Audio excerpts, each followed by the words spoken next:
Funding for this program is provided by the Kansas Humanities Council, a nonprofit organization that promotes informed thinking about the history, traditions, and ideas that shape our democratic way of life. And by the Friends of KTWU.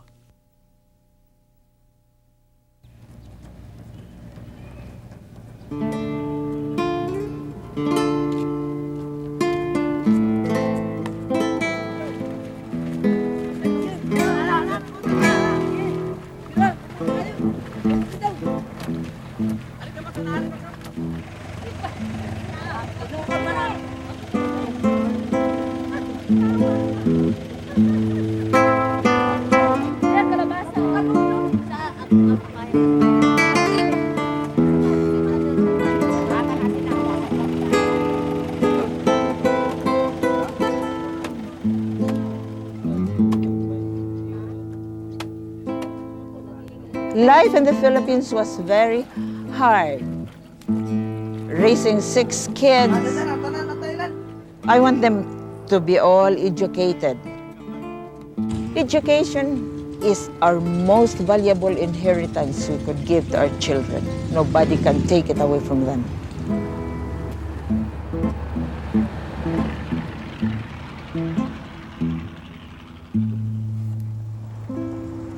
Everybody asked me why I came to this country.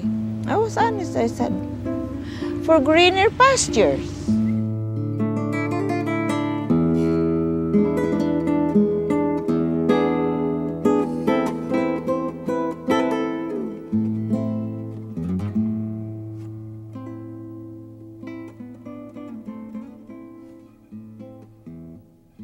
This isn't exactly what Josefina Simafranca had in mind when she referred to greener pastures, but a number of Filipinos have settled in the Midwest, many of them not far from this pasture in northeastern Kansas. In the following program, we'll see how some of those who have come from the Philippines in the past 3 decades have adjusted to life in the heart of America. Currently, almost 2 million Filipino Americans live in the U.S. They're the second largest group of Asian Americans in this country, but few of us really know much about the Philippines or the history of America's relationship with this country.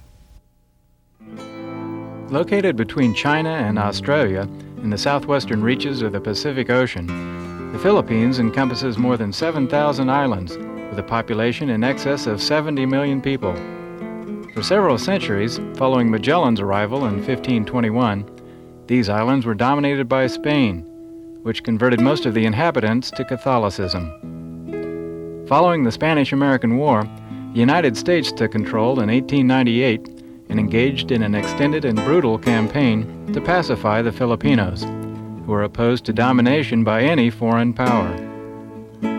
Colonel Frederick Funston and his Kansas Volunteers played a major role in this effort, which some viewed as a necessity for civilizing the islands, while others saw it as a bloody atrocity and an attack on democracy itself. After the American military had completed its mission, the United States trained Filipinos to operate the colonial government that was established and introduced American-style public education, with English as the medium of instruction. A number of Americans came to the islands, including William Howard Taft, who served as the first American civilian governor of the Philippines. America's colonial policy turned the Philippines' economy into one that focused primarily on exports that would benefit foreign companies at the expense of the established domestic industries. The Republic of the Philippines emerged as an independent nation in 1946, following a torturous and lengthy occupation by the Japanese in World War II. Filipinos who had fought alongside Americans in the war were allowed to immigrate to the United States, as were those who married American GIs. But American laws continued to restrict the number of immigrants who could come here from Asia. It wasn't until 1965 that these laws were changed. Soon thereafter, the number of Filipino immigrants to the United States began to increase significantly. In contrast to earlier migrations, which brought Filipino workers to places like Hawaii and California, those who arrived after 1965 were primarily skilled professionals who spread out across the country. After they relocated, many petitioned the U.S. government for permission to bring over other members of their family. Such was the case with Josefina Simafranca. She came to the U.S. in 1968 with the assistance of a pen pal who lived in Wisconsin. She eventually married her pen pal's father and then brought her 6 children to this country. As they married and started families of their own here, they spread out across the U.S. The whole family came together for a reunion recently in Albuquerque, New Mexico, where we asked them to reflect upon the family's journey to America. Josefina recalls how she found employment here as a teacher after she taught in the Philippines for more than 20 years. The more we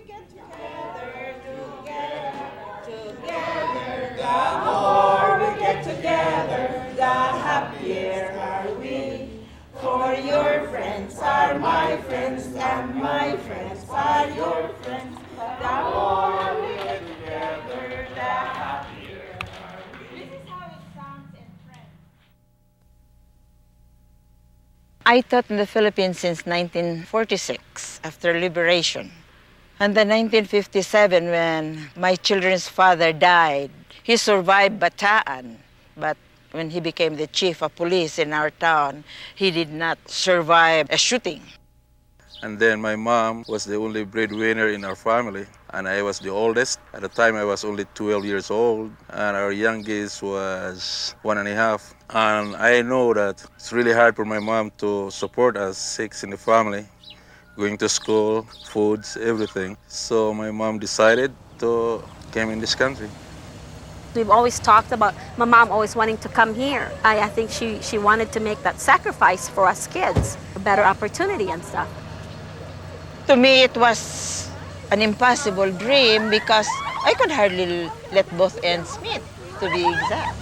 But then when my oldest daughter, she graduated college and had her first teaching job, she said, "Mom, I'll hold the fort."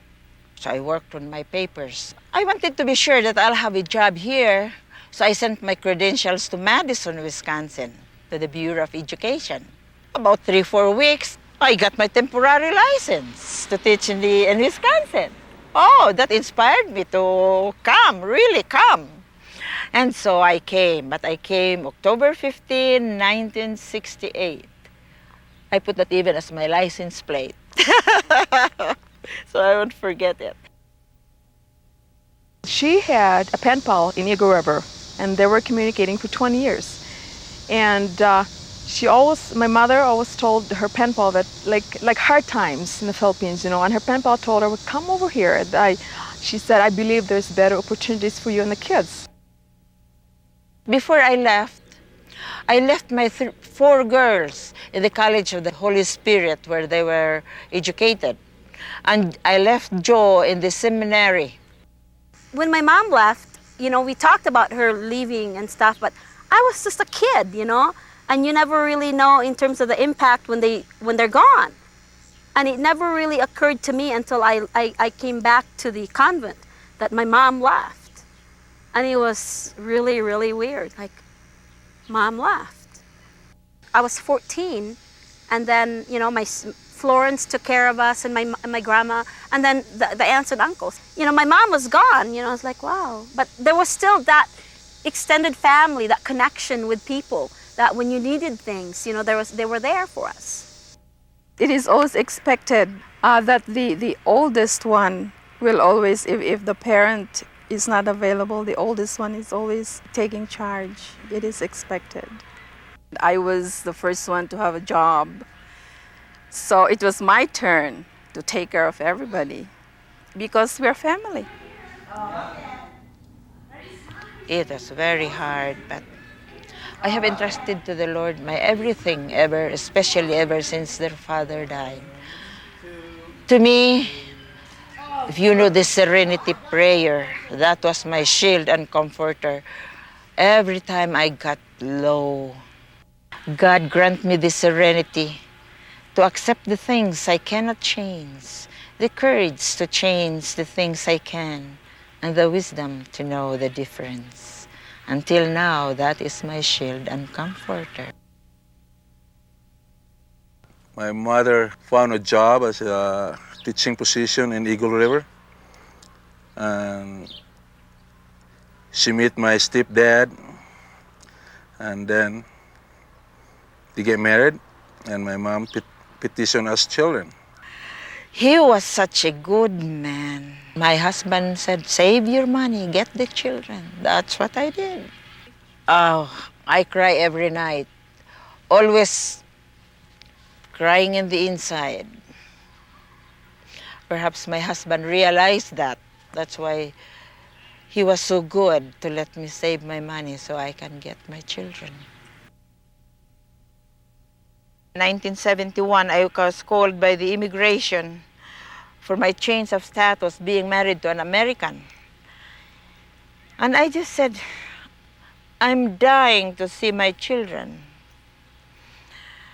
The examiner handed me an application and it was approved in 3 days. So I made a petition for all my children, but it was hard to get the petition for the married daughter. Ascension and Adelina came first. Ascension just finished high school and Adelina finished midwifery. I was a midwife. I did home deliveries. We communicated every month. She told us that someday I would like for you kids to come over. My sister Florence, she came last because she already had a family, and it takes a long time to petition someone would already have a family. We were all single, so my mom, it was easier to petition us to come here. And now we are spread all over the country. One is in Virginia, one in Kansas, one in California, one here in New Mexico, and 2 in Wisconsin. Everybody asked me why I came to this country. I was honest, I said, for greener pastures. At home, education is our most valuable inheritance we could give to our children. Nobody can take it away from them. Life in the Philippines was very hard.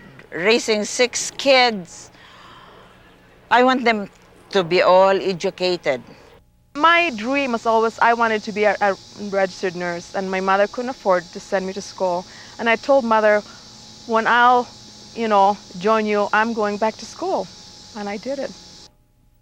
That's one of the reasons why my mom came here, because for us to be educated, because it is really a symbol at home to have the education. That means you made it. You sacrificed something for your children. That's what it is at home, what it means to have a family, and you sacrifice that. To me, this is better life than what they have in the Philippines. They even tell me, well, with your income now, you could retire as a queen. The Philippines have maids at your service. No, all my children are here. Maybe I'll go for a visit, but not to live there. I found paradise.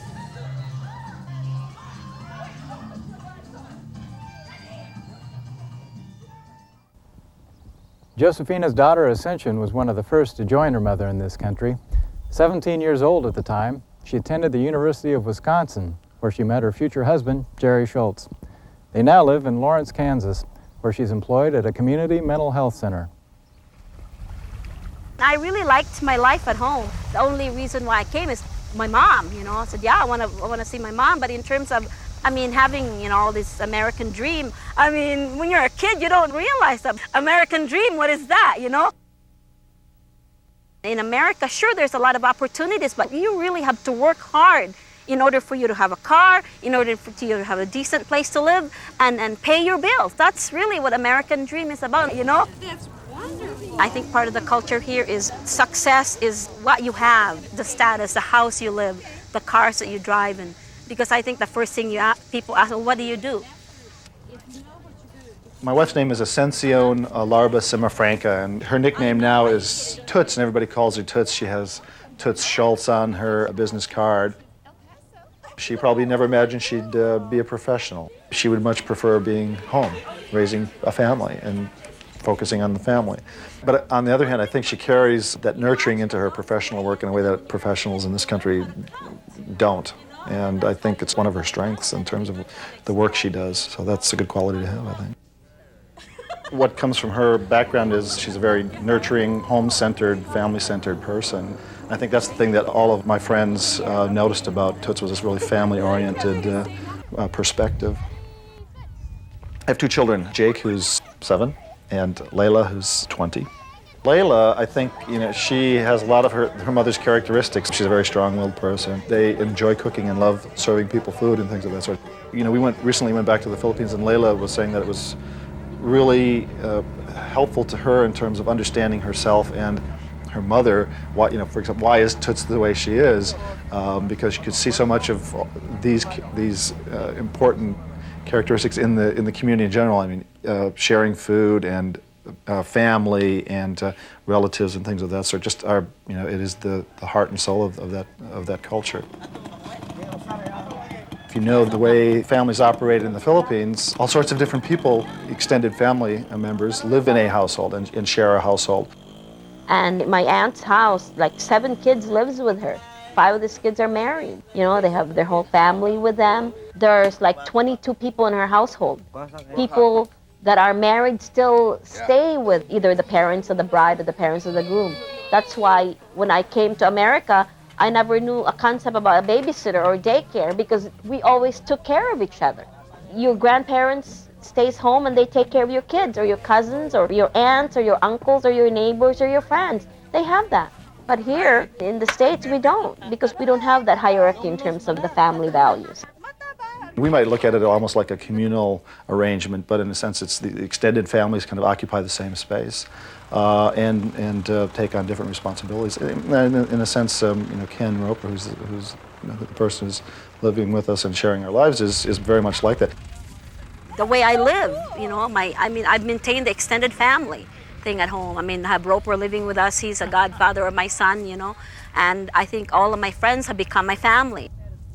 She, more than I, perhaps, has tried to create a family, a larger family, and has really created kind of fictive kin in a sense. Friends become part of the family by, she labels them uncles and aunts and brothers and sisters and nieces and cousins and things. Lots of family terms get applied to friends and friends' family members. So in that sense, they become kind of part of the family. So in a sense, she's kind of creating an extended family in a way. I'm lucky that Jerry is very understanding that all these years I've had family members living with us.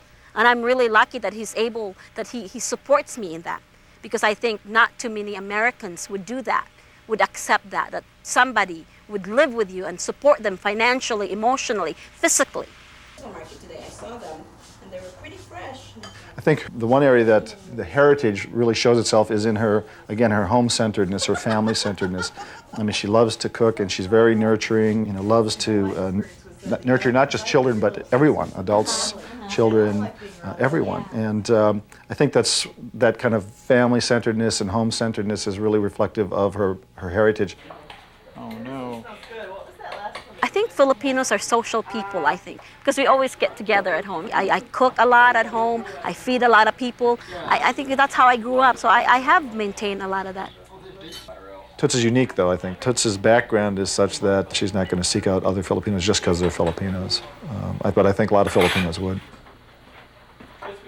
In Lawrence, there are a number of Filipinos and Filipino families, but not that many, really. And I wouldn't say that there's a community of Filipinos here, but in Kansas City, for example, there's a Filipino-American Association, and they're fairly organized, and they try to do community activities.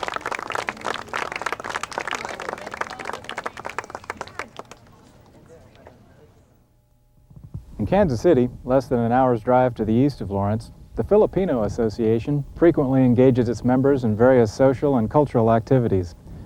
A native of Luzon, the largest island in the Philippines, Marietta Tungol has served as president of this organization.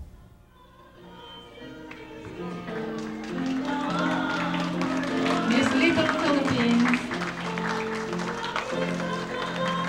Jessica Rosas, 9 years old, and she's Ernie and Beth Rosas. The Filipinos in Kansas City, their profession are mostly, in the medical field. In fact, in the 1960s, the wave of immigrants that came to Kansas City are about 90% doctors and nurses, and medical technicians and all that. Kansas City is very well known for their Filipino doctors and nurses. so that when you come to the association, the first thing that they ask you, are you a nurse? Are you a doctor? We're mistaken for being a doctor and a nurse in the community.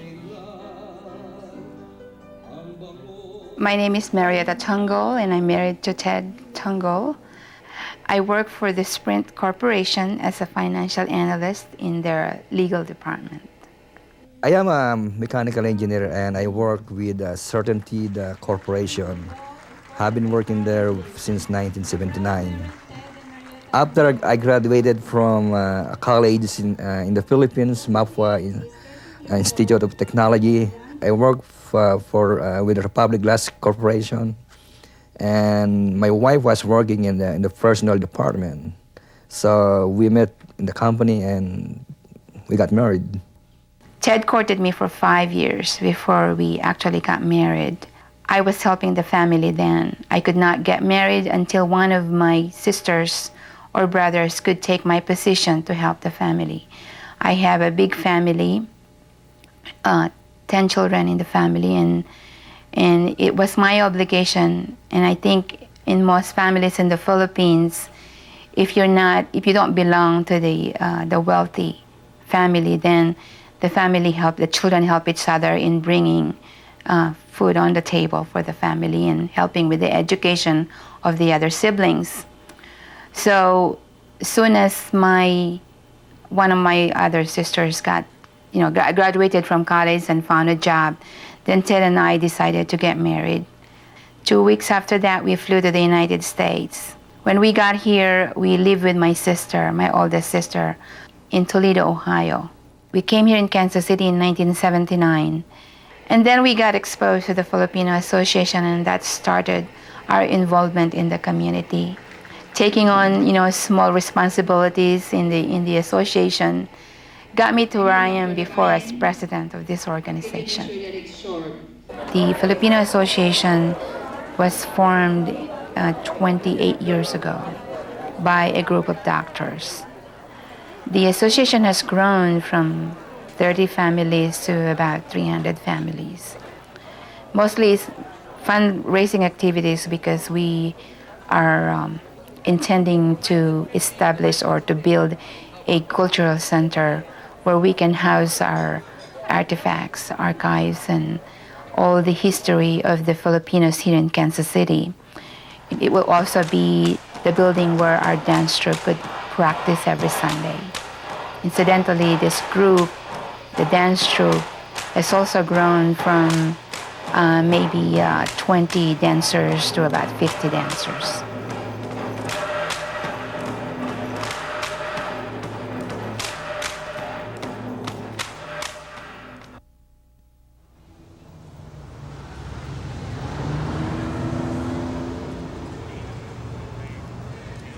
The Santa Cruzan is a traditional event that we do every May and June in the Philippines. But it's in search of the Holy Cross. That's why they formed the Santa Cruzan. As the name implies, Santa Cruz is the Holy Cross.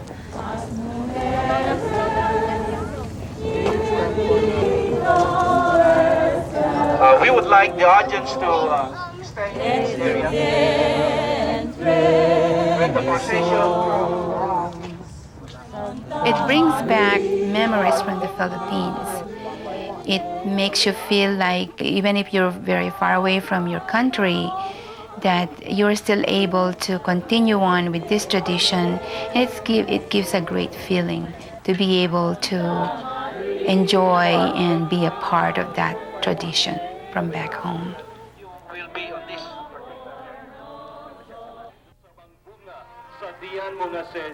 Santa Maria, inahan ka sa Diyos, ikaw mo kami nga magkasasala, karon ug sa ara sa among ikamatay. Amen. In the Philippines, at least in the town where I grew up, where we had prayers to the Fatima, before it's transferred to one house, we have a small procession where people would light candles and we sing as we process into the house where it's going to. But here in the United States, we don't do that because, first of all, the weather as a factor. And the other thing, it's because it's the United States. We don't want people to be surprised as to what we're doing. It's not yet accepted in the United States, that tradition.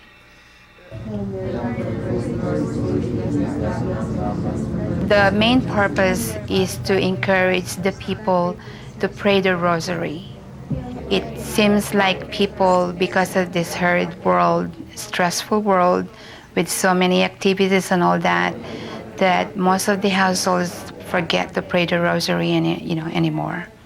This is the main purpose, is to encourage people to continue on with the praying of the rosaries. And it is believed that it brings good luck and it brings the family together, because when you have them at home, the family always prays together, and it's a good feeling, and it brings, the closeness to the family when you do that. We're all here in Kansas City, which makes it very nice because we can get together every now and then. We don't have to travel several miles away to visit each other.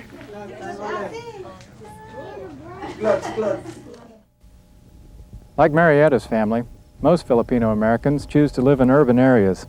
In some cases, however, they find themselves in more isolated rural environments, such is the case with Jonas and Linda Bustos, who once lived in the Philippine metropolis of Manila and now live in the small town of Harrington, 150 miles to the west of Kansas City in central Kansas. I'm Jonas Bustos. I was born in the Philippines, and when I was growing up, migrating to America was not in our mind, not even in the family's mind at all.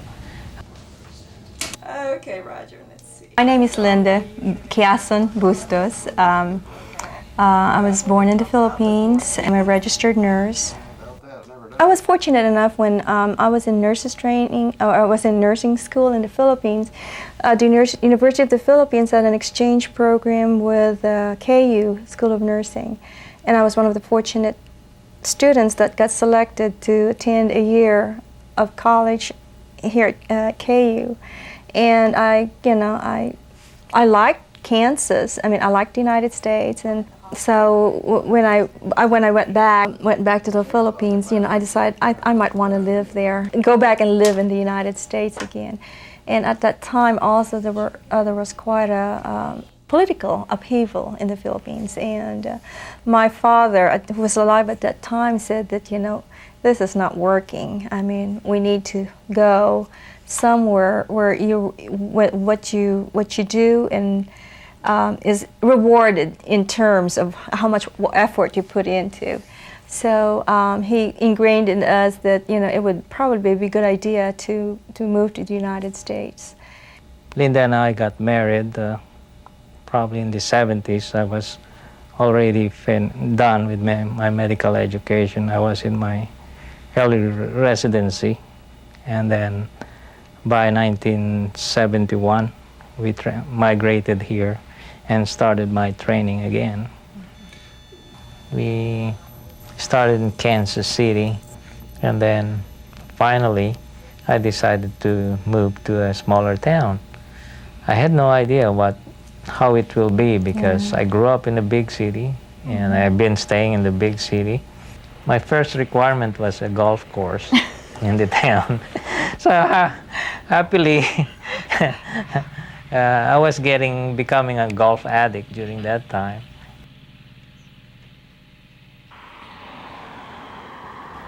Rural healthcare is going through some real changes, as the whole healthcare system is, and there's a real viable need for us to be here and for the population that we serve. And Dr. Bustos is certainly integral in that with his surgery and general practice. Does a wonderful job. He and his family have been a real asset to the community. I think when they first came, probably they were still adjusting to some of the cultural changes into the American society. But they relate very well and have been very well accepted by the community. Their daughter Jeanette's a wonderful young lady, has done very well here.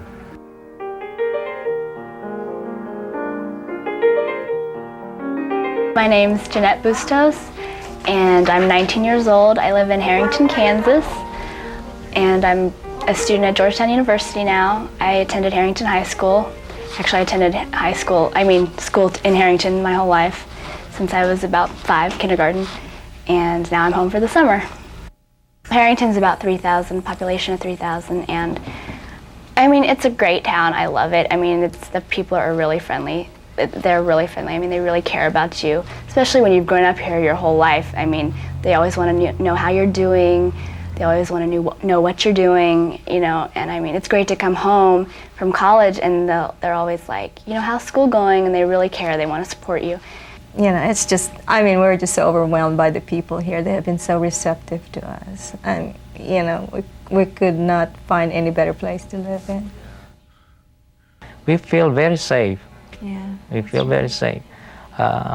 Probably that's the thing that difference living in Kansas City compared to living here in Harrington. We feel safe because we feel that we have been accepted by the people of Harrington, and almost everybody has been very, very kind to us. And I don't think I'll ever feel that in Kansas City. I admit, I mean, I think all of us had this complaint, you know, sometimes it's hard to find things to do in a small town, any small town. So you just have to find ways to entertain yourself. But I mean, if I had to do it all over again, I would still live in Harrington because, I mean, there's things that I've learned here that I would never have learned in a big city, or you know, mannerisms I've adapted, you know, that I would never have gotten anywhere else. So I'm glad I live here. I do miss my family. I'm the only one here in Kansas, like in a small town, while the rest are all in Kansas City. So every time they have a get-together every weekend, they're there and they'll call me and say, hey, we're doing this and we're eating this. And I'm going, oh, I wish I could be there, you know. But, you know, those are things that, you know, I can live with. I mean, it's not earth-shattering that, you know, that would break my emotional health, you know, by living here in a small town. You know, it's Yeah, the only hardest thing really that's true is that you're not with any members of your family. But we make a point that once a month we go to Kansas City to visit the family. Probably we may have to, that's true. When we started, we were the only Filipinos here. We didn't have anybody. So sometimes you look for other Filipinos. We still long for that, you see. Probably in the big city they don't, you know, they don't look for that because they see Filipinos. But when you are alone, you know, like my relatives, well, who are the Filipinos you know? We don't know anybody because we're the only one. and they can't conceive that we are only alone, the only one in our place. It helps too that being busy, you know, when you're working all the time and being involved in that. I mean, the loneliness kind of tapers down a little bit, you know, when you know you're busy and you're trying to help people.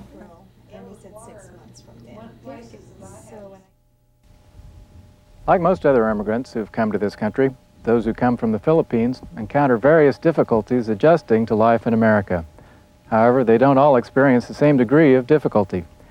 Getting accustomed to the differences in language, for example, is one thing that's quite difficult for some and not for others. Good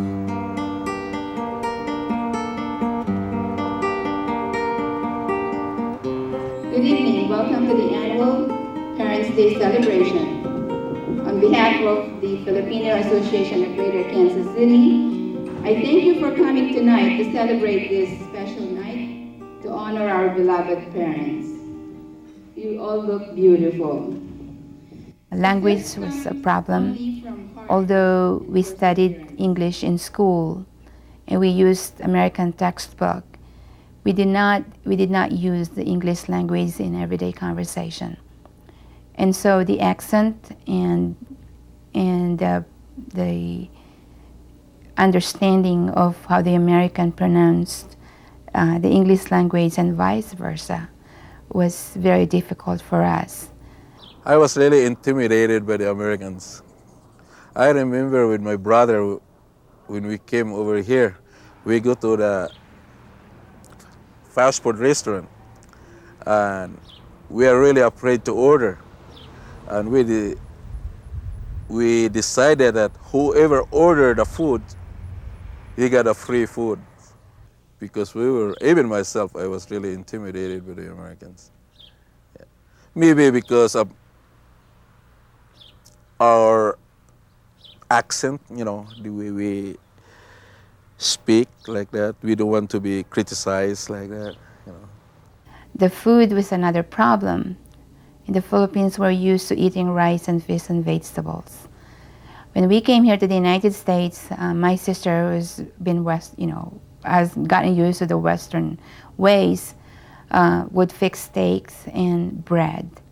And we could not get used to that kind of food. We were looking for our rice and fish, which they seldom serve here in most of the homes. And it took us a little while to get used to the food. Now, as far as the language is concerned, at least in my part, I was scared to look for a job because I felt like, how can I communicate with these American people? It's hard for me to understand how they speak. And I bet it will be hard for them to understand me because of my distinct accent, Philippine accent.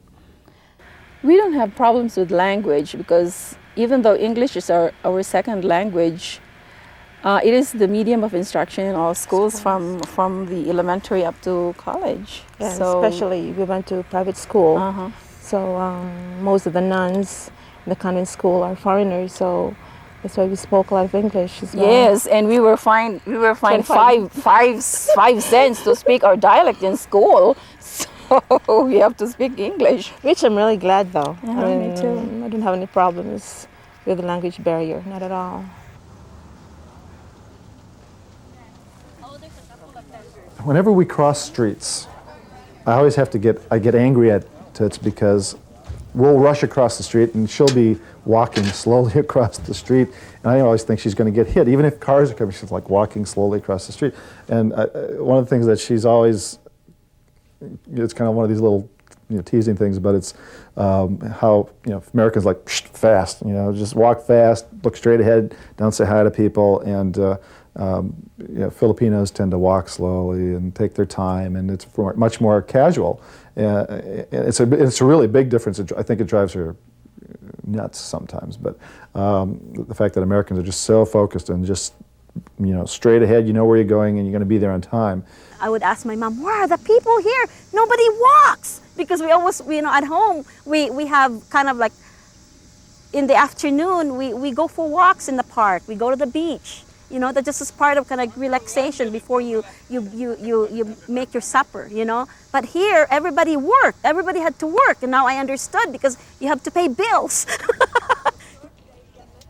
So she's told us, I think, the best story I've ever heard to kind of describe these differences. She tends to see Filipinos as being like ants. You're walking along and you meet another ant and you kind of check each other out and you can touch each other and you converse, and then you kind of go on to the next place. And you always have the time to do that. And in the U.S., nobody has the time to stop to talk to other folks. And so I think that's a really dramatic shift for her in terms of adapting to American society, because she still walks really slow across those streets.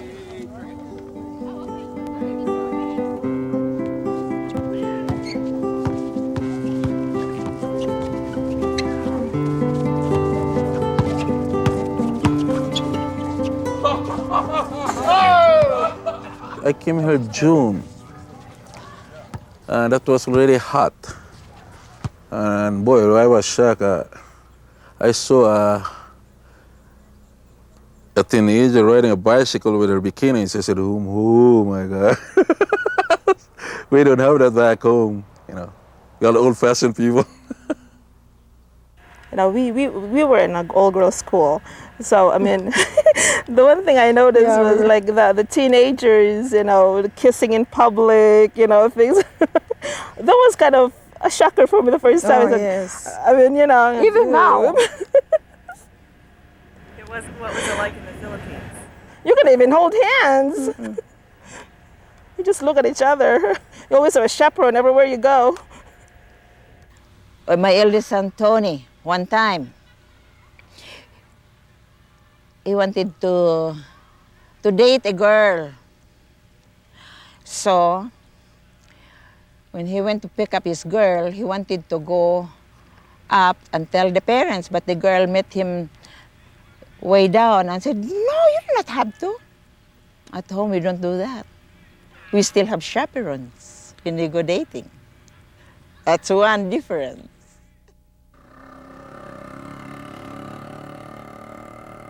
In the Philippines, it's customary to visit the lady in their home and not go out for a date.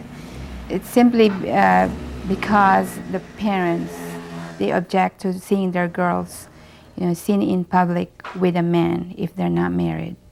And so in our case, Ted would come and visit me on a weekend at my home. And if we want to go out to go to church or just go out in a restaurant to eat, my parents would send one of my brothers to chaperone us, just to make sure that we don't go out on a date by ourselves. That's how protective my parents were during our courtship. And the granddaughter also of Mr. Amancia and Silvina Tungo. Josephine is a grade 7 at Brittany Middle School in Blue Spring. My kids are now American, okay? Even though we are from the Philippines, since they were born in the Philippines, they act like Americans. They talk back to us. In the Philippines, you don't do that. If the parents talk to you, you just keep quiet, shut your mouth. But over here, you talk to them, they talk back to you. And I am not comfortable with that, okay? And plus, they have their own car. I didn't have a car in the Philippines. Now they just go anywhere they want to go. And the girls, they just keep on calling on the telephone. And the Philippines, the girls will not call, will not do that, okay? And I'm shocked on this, okay? And up to now, I'm not yet comfortable on this kind of, you know. It's something that you grew up with. I mean, you never answered your parents. Even if you knew your opinion was entirely different from what your parents were. I mean, just kept quiet. Because, you know, well, it's more peaceful that way. I mean, you just don't answer back, you know, to what your parents say. It was a little difficult, you know, coming, you know, having to raise Jeanette here, I mean, our daughter, because, you know, we taught her to express her opinions. I mean, and when it comes back at you, I mean, it's like, whoa. I noticed, like, whenever I wanted to do something, she'd always be like, well, when I was growing up back home in the Philippines, you know, we didn't do that.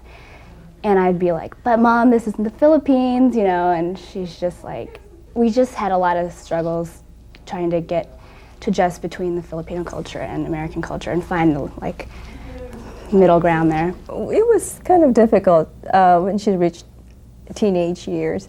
When she was little, I mean, it was easy because, you know, we still had ingrained, you know, discipline, structure, and things like that.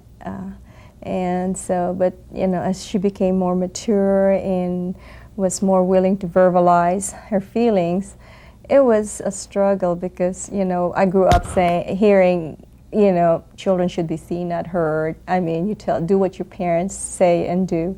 And she complained a lot because, you know, her friends would be out, you know, all night, and here she was stuck on a Friday night studying algebra. I mean, it was like, Mom, this is not normal, Mom. So here we are as parents who entirely grew from a different situation. And here is Jeanette who's trying to grow up in an American environment. So we try to mold her or whatever, try to get in between that.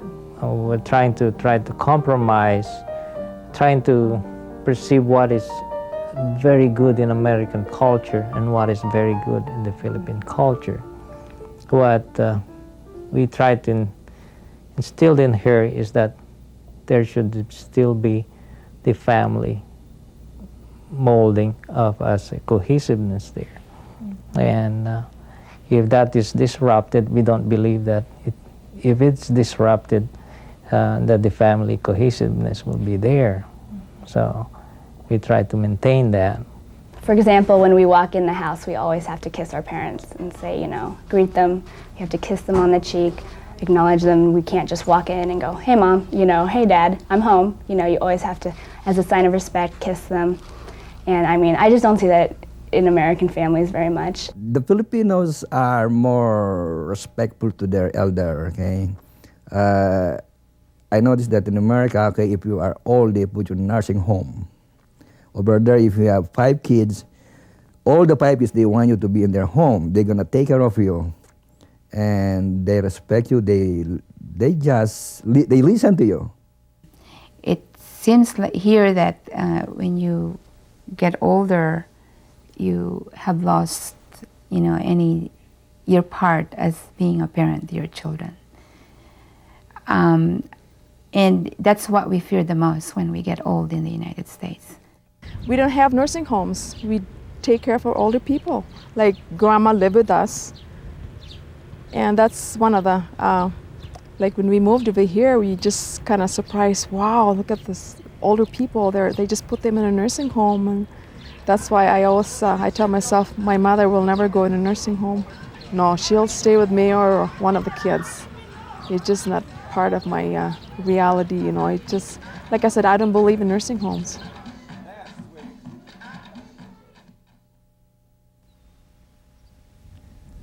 The people we featured in this program don't speak for all the Filipinos who've come to this country. The background and experiences of those who've settled in other parts of the U.S. at other times may be quite different. But one thing they all share in common is the challenge of coping with other Americans who often don't know much about them.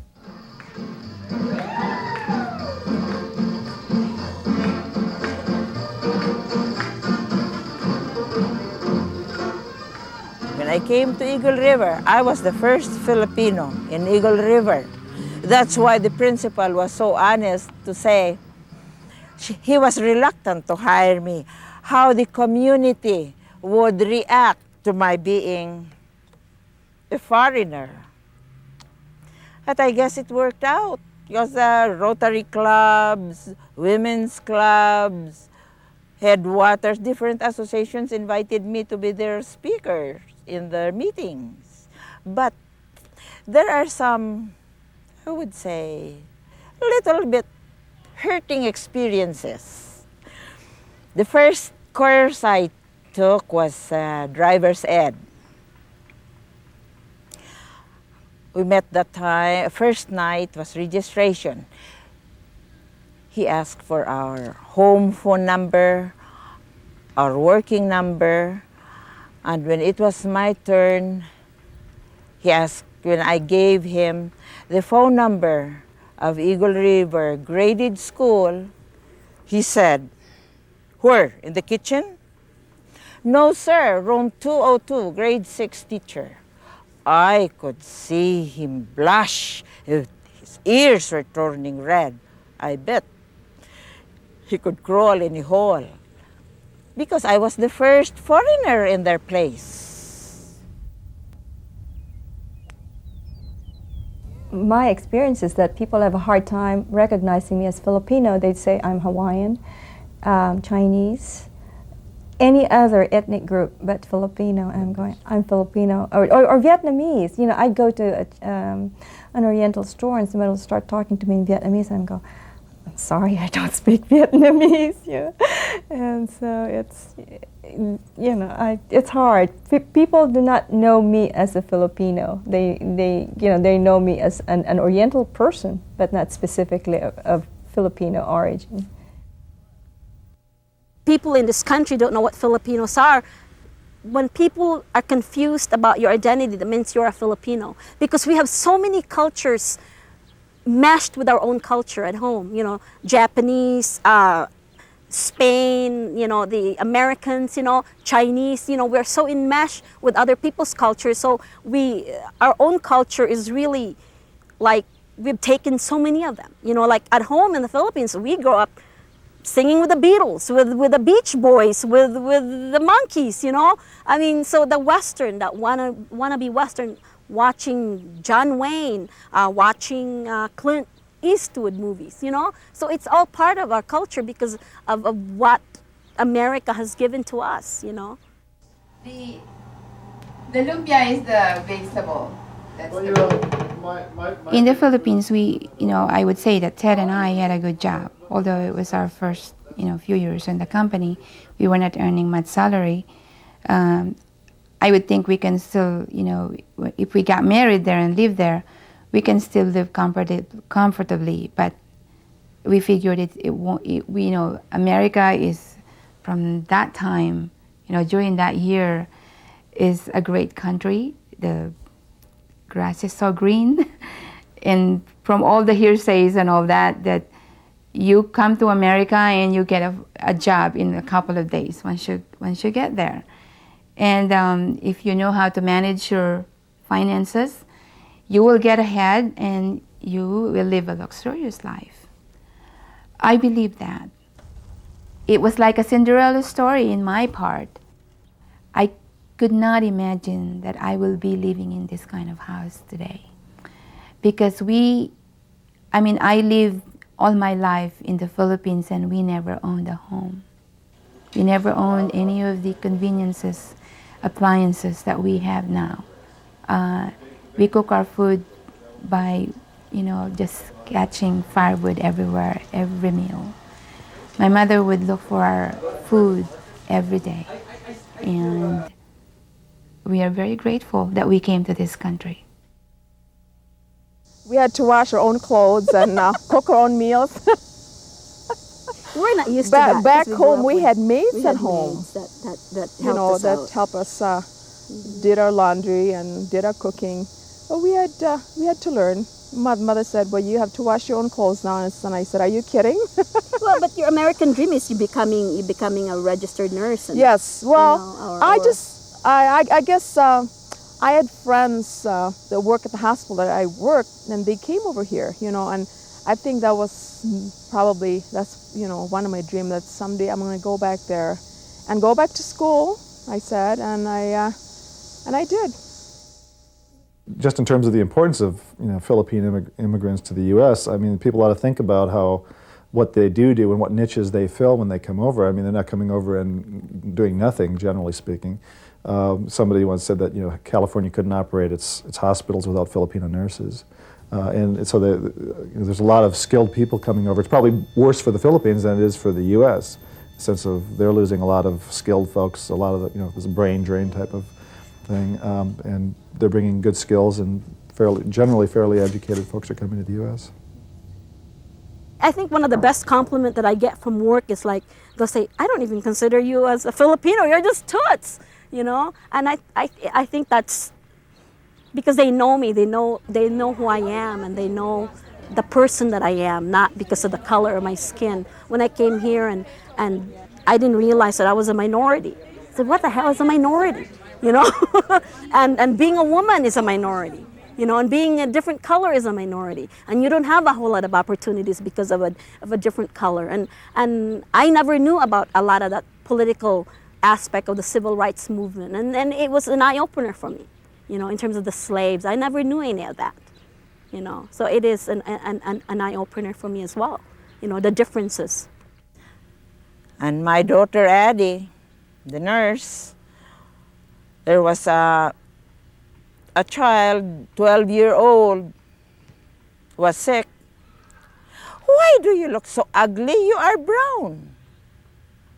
So cruel remarks, No, I'm not ugly. This is my color. When you're young, you just want to fit in. You just want to be American. Like, when I was young, I'll admit, I just wanted to be American like every other kid. But then as I grew up and I began to understand it better, I realized, I'm proud of this, that I'm Filipino and American, that I've got the best of both worlds, I think.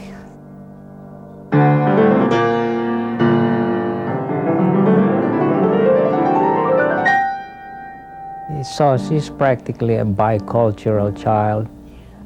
Eventually, I don't know how she will raise her children, but that will be another generation.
Funding for this program is provided by the Kansas Humanities Council, a nonprofit organization that promotes informed thinking about the history, traditions, and ideas that shape our democratic way of life. And by the Friends of KTWU. This has been a presentation of KTWU, Channel 11, Topeka, Kansas.